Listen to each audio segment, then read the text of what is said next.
Nick Gengler. Many of you probably walk right past me on Sunday mornings in the sound booth. That's probably my primary focus here at the church is running the soundboard on Sunday mornings. As well, I'm part of Team Elevate, and pretty much anything I get asked to do, I'm usually here. Sure. So my recent story started on November 3rd of this year, and I was here at church running the soundboard and kind of joking around with you and said, boy, I think I'm getting bronchitis or I probably am having a heart attack. And we laughed and joked, and I told you, my symptoms, I felt a little tightness in my chest and achy, and you're like, well, maybe it is a heart attack, Nick. And we laughed again, and we went on with our day. And my wife had asked me after church to stop by the store and pick up a few things for her. And after church, I just went home. I just wasn't feeling well, and that's not normally me. And of course, my wife says to me, did you get the things from Walmart? And I said, no, I'm not feeling very good. I think I'm going to go ahead and just lay down for a little bit, and then I will go out later. And she says, well, what's wrong? And I said, well, my chest's a little tight, my arms ache, and like walking, I get a little short of breath. And she says to me, those are symptoms of a heart attack. And I'm like, it's not a heart attack, it's bronchitis. So after about an hour and 45 minutes of arguing back and forth that it's bronchitis versus a heart attack, I let her talk me into going to urgent care. And so we got in the car, and I realized that I didn't look at the hours for urgent care, and I asked her to look them up, and we were about 45 minutes ahead of time. And so I said, well, we got time. Let's go to Walmart and get the things you wanted. So we went to Walmart. That's probably the first point where I kind of realized that I may be in a little bit of trouble, but I didn't want to believe it. Because walking into Walmart, my left arm went completely numb and just tingled. And I was really short of breath. So we get to urgent care. I still try to tell the urgent care doctor that I have bronchitis. They refuse to see me and send me directly over to the emergency room. So I get over there and explain my symptoms again, to which the doctor on the weekends is a really good friend of my little brother's that will come into play later in the story. And he said, well, let's get an EKG, let's do some blood work and a chest x-ray and get you set up on an IV, which they did. And about 20 minutes after they did the blood test, he came in and said, I have an ambulance on the way. I'm going to take you to Sioux City. You're having a heart attack. And I looked him straight in the eye and I said, yeah, whatever. No, I'm not. I thought he was joking with me. He goes, no, Nick, I'm not joking. You're having a heart attack. Your troponin levels, which is your heart enzyme, were elevated, and that's the sign of a heart attack. And when I get to Sioux City, I find out that the doctor doesn't want to do it till the following morning. So I spent the night in Sioux City. The next morning, I'm joking with the nurses. They were talking about having their kids' Halloween candy and how they had to get rid of it. And I told them that, when I wake up after this catheterization, you can put a few pieces on my chest. I won't be mad. I'll help. And joking around and had a good rapport with the two nurses that were in the procedure room with me. And we went down for the procedure, and I was very calm and everything. And I wake up, and the one nurse is kind of sitting next to me, looking over me in the procedure room, and there's nobody else in the room that I could see. I looked down at my chest, and I joke with her. I said, where's my candy? And she said, Nick, you're in trouble. And I said, what do you mean I'm in trouble?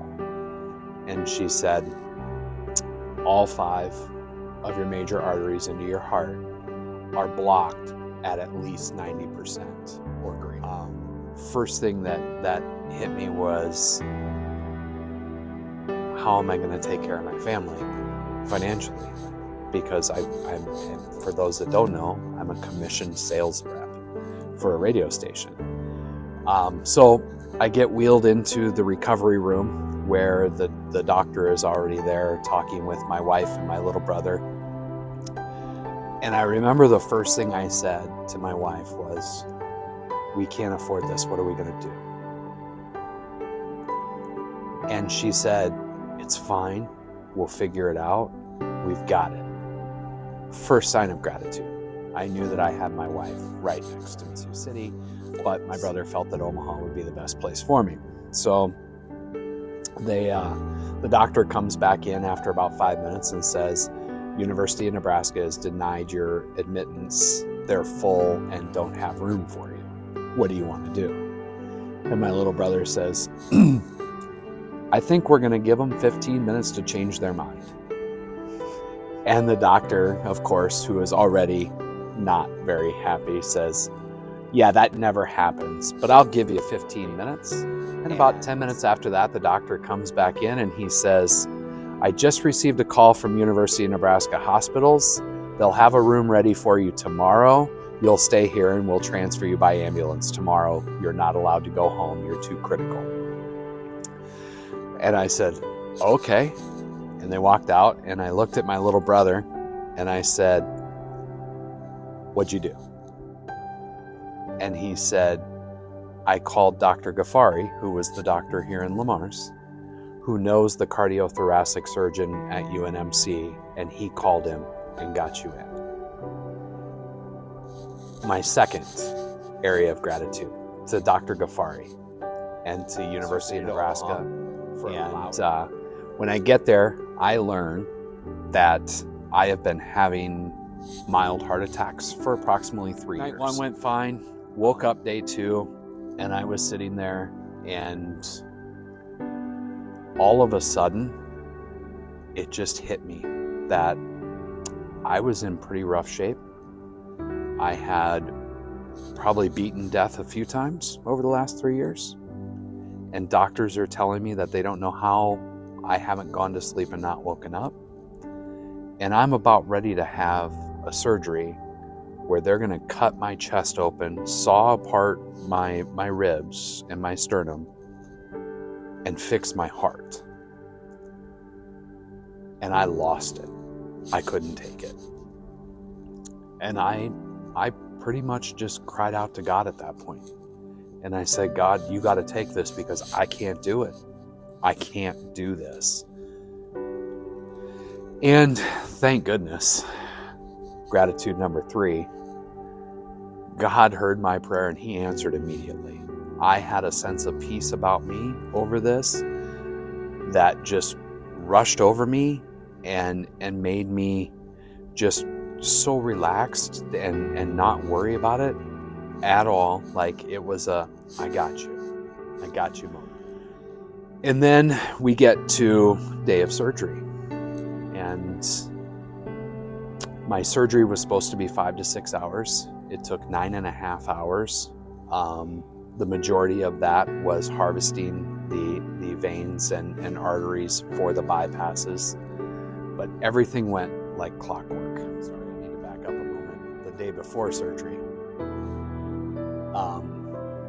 I was sitting in my room and I was watching the church service on YouTube, and Mike got up in front of church and he announced that the following Sunday they were going to take a special collection for my family.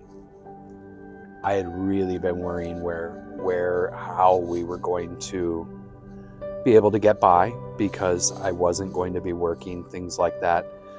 My job was spectacular. They took care of me as well, and helped as well. But I just had a rush of emotion, and I just, the gratitude that touched me that day when I heard Mike say that, and I could see the backs of people's heads in the church, obviously, because the camera's in the back of the room. And to know that I had people back here that were praying for me, that cared about me, and that possibly were going to take some money that their family needed and make sure that mine was going to be okay. That gratitude. Like, I can't thank this church enough for the prayers alone, but for the response and the number of text messages, the number of emails, the number of phone calls. And I know I didn't answer all of them. I didn't respond to all of them, but just the number of people that stopped my wife that when they saw her out and about and said, man, we were following your Facebook so close the day of surgery. It made me feel amazing. Between church and our community and my work and places like that, it made me thankful of the relationships that I have. 5.5 days after my surgery, I walked out of the hospital and I got into my dad's car and I came home. I climbed 3 flights of stairs because I was going home, and rehab that I've been doing, I was able to complete my cardiac rehab in just 13 visits when they had approved me for 32. I don't know why God chose to give me a second chance yet, but I know there's something that I need to do yet. And I will tell you, Nathan, that when that comes to me, it's going to be a crusade.